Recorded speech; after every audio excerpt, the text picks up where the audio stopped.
Further down the corridor is still with identical doors are rooms that I didn't think were used for classes.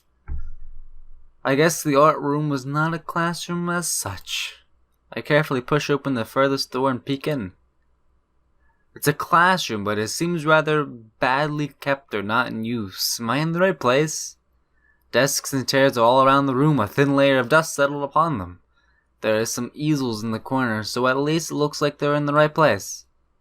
The room is flushed in sunlight from the big window with shadows creeping all over the desks. Specks of dust are dancing in the stagnant air, making the beams of light almost visible. Jokingly, I call into the empty room. Anybody? Oh! Something catches my eye and I stop mid-sentence.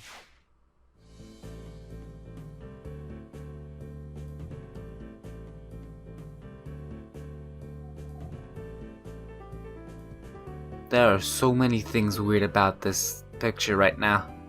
She's eating with her foot, but that seems to be because she does not have arms. I'm pretty sure this is a girl as well, because there's boobs. Yeah, it's a girl. I believe this is the person my friend said was his favorite girl, or from, I believe this is my friend's favorite girl of this game. So, well, I guess I'll understand why soon. Sitting on a desk and a short-haired girl, curiously wearing a boy's That's why it looks like a boy, it's the hair and the clothes. Man, with a fork between her toes, a morsel of food stuck firmly on the end. The odd way of dining seems to be caused by her apparent lack of hands, but her presence here is what takes me back even more. I'm going to try eating with my feet sometime. That would be dirty, but she probably cleans her feet like goodly, and I'm gonna see if I can do it. Probably not, but it would be cool if I tried. How did I miss her before? She's sitting in a corner very still, but I still somehow took her as a part of the furnishing or a statue at first glance. I'm not being too observant today as a whole. The girl seems to be frozen in place, staring at me with her huge eyes like a rabbit in headlights. She's staring at me, her mouth wide open, ready to accept the fork. That's a weird way to put that. I'm staring at her, my mouth wide open, suddenly remembering that I didn't finish my sentence and I'm trying to think if I should. This weird stalemate keeps us both stunned into silence, punctuated by only the wall clock ticking rhythmically. Hey! The girl stuffs the forkful in her mouth and now is staring at me expectantly while chewing. This is a bit awkward. Hey, I was told to pick up some supplies from here for some festival stalls, and I didn't think there would be someone here. There isn't. That's why I came here too. She picks up another forkful. Doesn't that mean you're here then? Wait, you're not standing up, you're sitting on a desk. Just sit back on the desk again. She raises her eyebrows as if she was expecting my observation was false. You're pretty observant, I guess it does. But what? I guess I'm a very observant man. But who are you? Goes pretty straightforward, isn't she? I'm Nakai. Isao Nakai. I just transferred in on Monday. I'm Rin. Tezuka Rin. Rin Tezuka. I won't shake hands with you, because you don't have any hands. Well, at least we know who we are now. What's with the lewd look? Those are lewd eyes. I know lewd eyes when I see them. That's very nice. Her deadpan manner of talking makes it hard to determine whether she's joking about shaking hands or not. It kinda bothers me joking about these matters, doesn't feel appropriate at all. Well, I'm trying to figure out what's appropriate and whether this girl is... whether this girl is? What? I don't understand. What this girl is? She seems to have lost interest in me and is now gazing yearningly back at her food. Can I continue my lunch? If you don't mind me, I won't mind you. If you need to get your stuff, the supplies are at the back. Go right ahead, but lunch? School's already over for the day. What word would you use then? There's no word for a meal you eat after lunch but before dinner, right? It bothers me very much too. I don't really know what I would say. That would be... Dinner? It's definitely dinner. I don't think you're supposed to eat a meal between lunch and dinner anyways. But I'm hungry now, and my delicious box lunch would go to waste otherwise.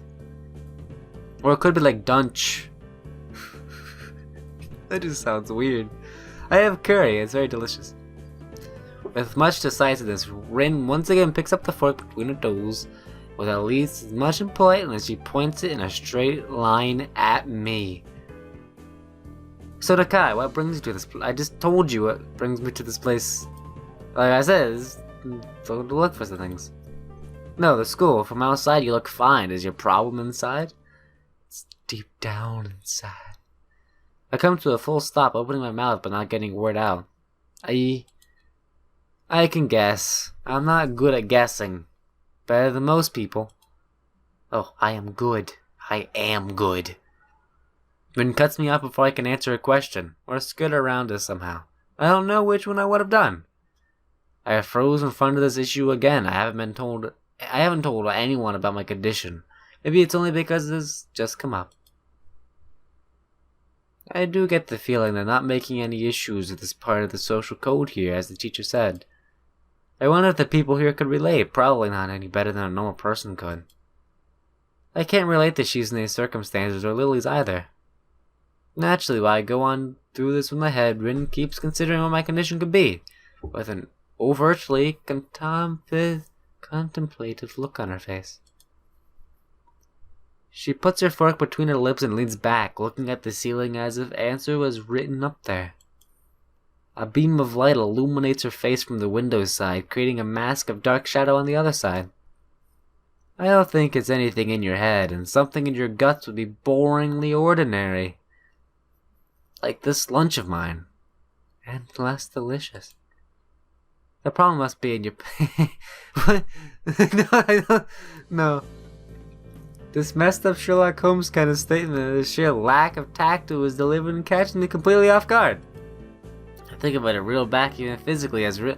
How would that even make any sense? I go to a disabled school because, like, my penis was malformed? Man, that is not PG at all. So I was right. There's something wrong with your tackle, isn't there?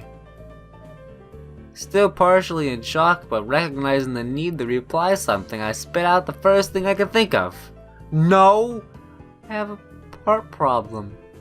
Arrhythmia. I said it.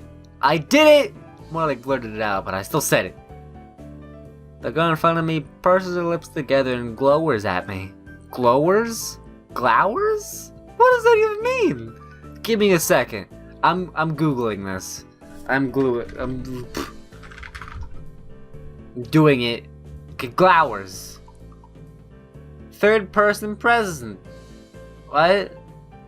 Oh, to have an angry or stolen look on one's face. Well, now I know. She has an angry face. Cool. How boring. Trouble in the pencil. Yeah, probably would have been. What's with this reaction? I'm sorry to let you down. I forgive you, just like collect people and a person with, you know, that kind of problem would have been really great. Collect people? People with different problems. So you just, like, go around asking people what's wrong with them? Pretty much. I see. Well, it's either this is like just your I don't really care face, which I can relate to since I have that sort of face like all the time, but I don't usually look like that. Or it's a very lewd face, and you're just like constantly lewd, also like me. So great. With little left to say, Rin resumes her lunch and the conversation dies away. But I keep thinking about what was said. It's the first time I told anyone else about my condition. All of the other people have either known about it already or heard about it from someone else. Or I didn't even know about it, like every other student here so far. Should I have told it as a natural part of introductions? Is it expected of me? Hi, I'm Miss L. I basically have a heart condition. It's serious. Very. Is that I'm supposed to go around and introduce myself from now on? As if our disabilities would define us. What's a disgusting thought? You know, I don't know if people who are watching this know, but I have a disability. Sort of like this guy. Not like arms or stuff, but sort of deep down inside. I have cystic fibrosis. And, no one knows about it unless they ask me. Like, unless it comes up, like, in gym, whenever I'm running the mile and I get really winded. No one knows. I don't really care. Like, I don't mind if people know, but it doesn't like to find me. That's what I'd say. I sort of know. Or maybe this Tezuka girl just has an unnatural interest in such things. As I walk to the back of the room to pick up the items on Misha's list, a chance opens the study written from the corner of my eye. Her hair is burnt auburn, almost orange, and a cropped short. It is cropped short. Long hair, possibly impossible, no arms. She definitely, like, if she didn't have boobs, I would definitely say it was a guy. If this is like chopped off, this is gone, this would be a guy. It would at least be a trap. The boy's uniform and lack of arms make her look very thin, almost scrawny. I still think this is a guy. Like, the creators of this, whoever created this, which was like some random people on like a forum, they were like, you know, let's just make a guy. It's like, oh, I like this character, let's make it a girl. And they're like, but we already made the character designs. It's like, let's just put boobs on it. And let's make it a route. That's basically what they did. Okay. Well, she was not particularly pretty except for her murky green eyes which flicker restlessly from below her short bangs, even when she eats. The distance and the shadows make it seem like they don't reflect sunlight at all, but instead absorb all of it within them deep wells. She moves her feet almost as deftly as a normal person would use their arms. However, I can see how this sight would be discomfort for people. Especially while eating, it makes me feel like a bit uncomfortable at least. I hesitate to think about the word unnatural, but it's too late now, isn't it? I keep searching the cabin and shelves for Misha's things, but after enough time passes, the silence grows too uncomfortable, so I try to force some conversation out of this strange girl. So do you always eat alone at this late? Or do you get the occasional visitor? Visitors, maybe you're my first occasional visitor, but I don't always eat alone either. Sometimes I eat with a certain person on the roof if she's not horsing around. Horsing? She likes to do sports. Oh, it's that girl. And that's all I can think of. Wait, so this is really weird. There's probably a reasoning behind it because like the opposites attract sort of thing, but the girl without arms and has legs is friends with the girl who has arms but no legs. Now that's a relationship, isn't it? That's all I can think of to say. Both of us fall silent again and Rin forks the last bits of her meal into her mouth. I look down at my haul and double check it with Misha's list. It seems that I have everything except my plywood. So I think I have all the things now. That's very nice. Don't feel obliged to stay. I was just about to take a nap anyway. You are my spirit animal. You are a lewd, probably lewd, perverted, food-loving, sleeping lazy, procrastinating. I just added the procrastinating in there, but you're probably that way. And you have boobs. Not that I have boobs, but you're my spirit animal still. You look whatever you do and stuff anyway, right? Or perhaps you'd like to watch girls sleeping. I'm not sure what to do to make of this, but Rin looks serious. Even if I did, I think I'd have to be going. I'll catch you around, Azuka. You can call me Rin. I feel that our relationship is at this point good enough to warrant this much. I was already turning to make my exit, but she draws me back in. Fine, then I'm Hisao. Then you are. Rin looks at me hard in the eyes, but that intimidating feeling you get when someone stares at you just isn't there. It's like she's actually not looking at me at all. She blinks a couple of times, and I can't figure out why a pause like this just popped between us out of nowhere. See you later, Sal. There's something like a tiny smile in her face, maybe. I quietly back out of the room. As I shut the door in front of my face, I whisper to myself, what an intriguing person. From inside, I hear a muffled sing-song voice. I heard that. What did she hear? I jump at the sudden appearance of Misha, who I had not heard approaching despite the completely empty hallway. Somehow she got into jumping distance of me without a sound. Creepy. It briefly reminds me of Kenji's nutty theory about global feminist conspiracy. No, you should not push that aside, it's true. It's gonna happen one day.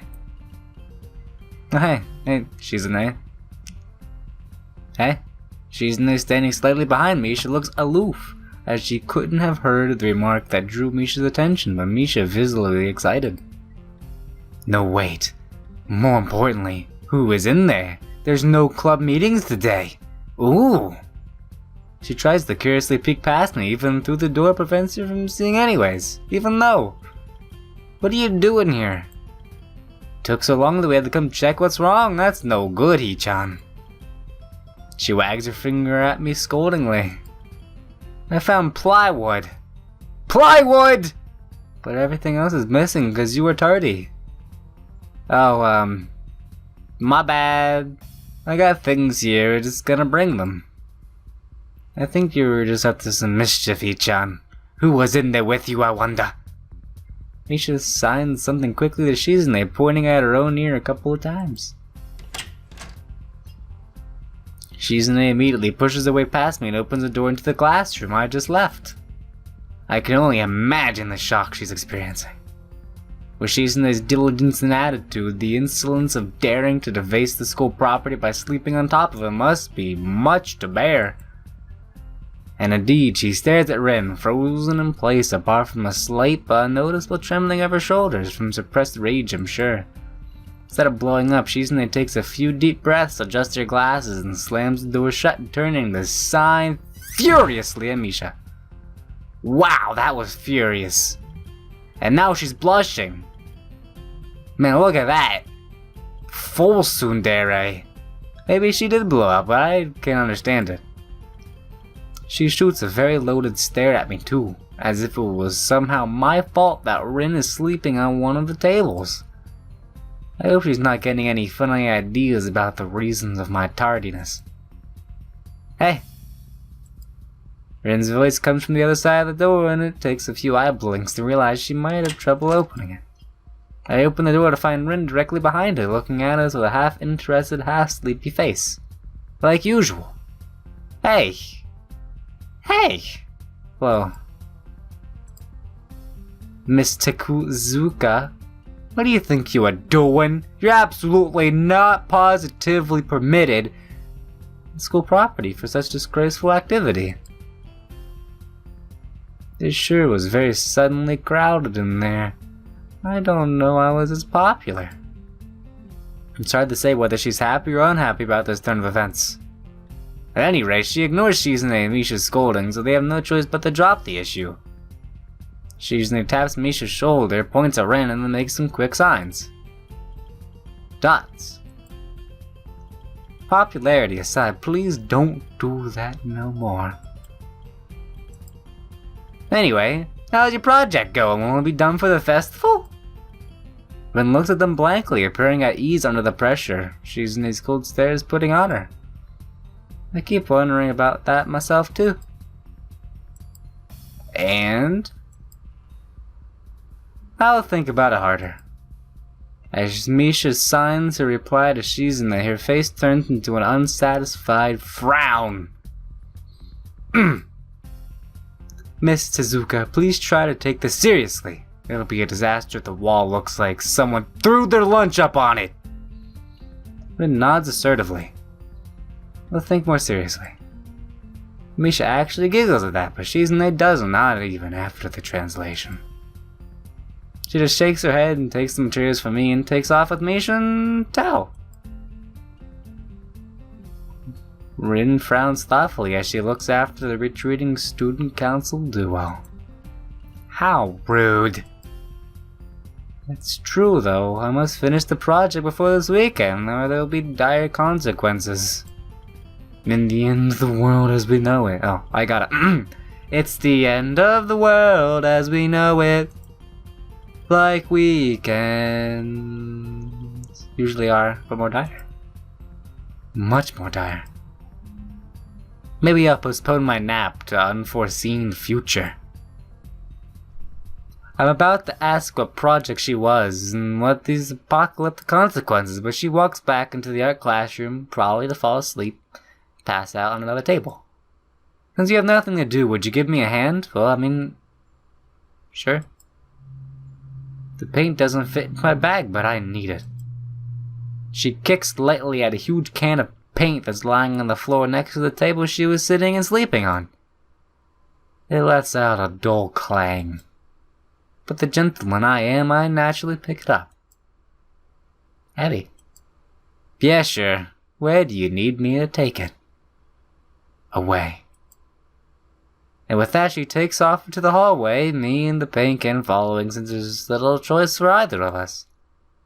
Man, now you're bringing a defenseless paint can into this. I'm sure it has feelings too. The hallway is quiet and empty now with Shizune and Misha gone, so we two leave towards the stairwell at the other end. Every 10 or 15 or 20 steps, I have to change the can from one hand to another because the thin handle cuts into my palm. At least it keeps my arms from tiring too fast. Rin strolls on beside me with an uneven pace that I have trouble matching. Maybe I'm weird because of the extra weight. It seems one of us is constantly walking too slow or too fast and I can't figure out who does what. The 2 flights of stairs below, trouble appears in the form of a head nurse and his fox-like grin. Hey, nurse! I'm still sad that you aren't a girl, but I can deal with it because you're pretty cool. I mean, look at that purple hair. Only cool people have purple hair, you know? Ah, Mr. Nakai. What a happy coincidence. Tezuka too, of course. He nods courteously to Rin, who does not acknowledge him back, then turns to me because obviously it's me who had some business with. There's something I forgot to mention on Monday. I nod and wait impassively because I can't even begin to guess what he forgot.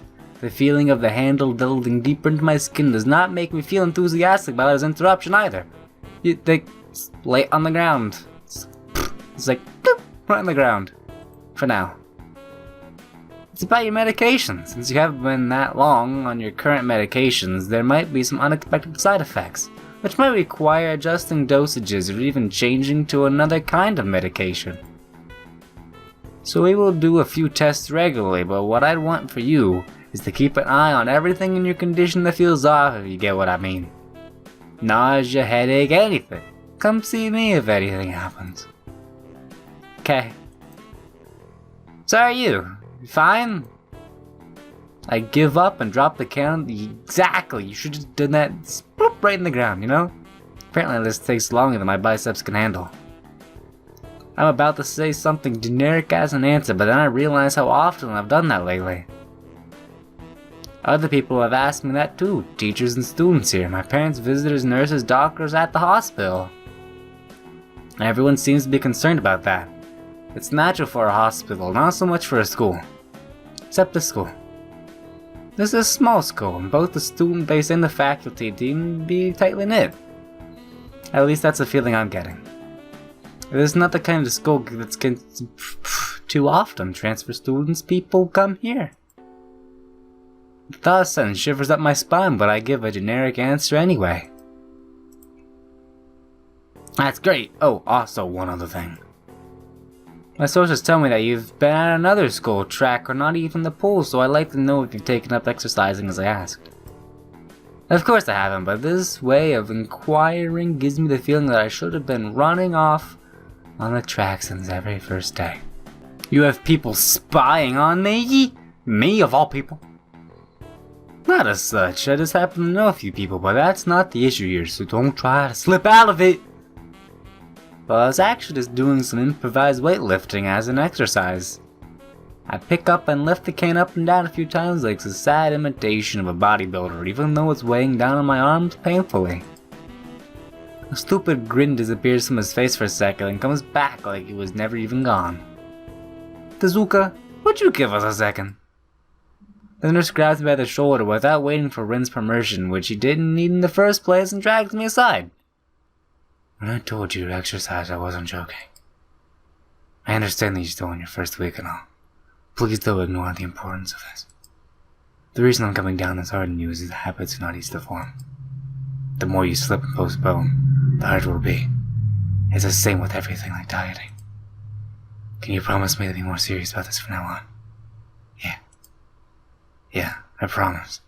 Definitely. He studies me for a moment and shrugs, smiling again. Okay, that's more like it.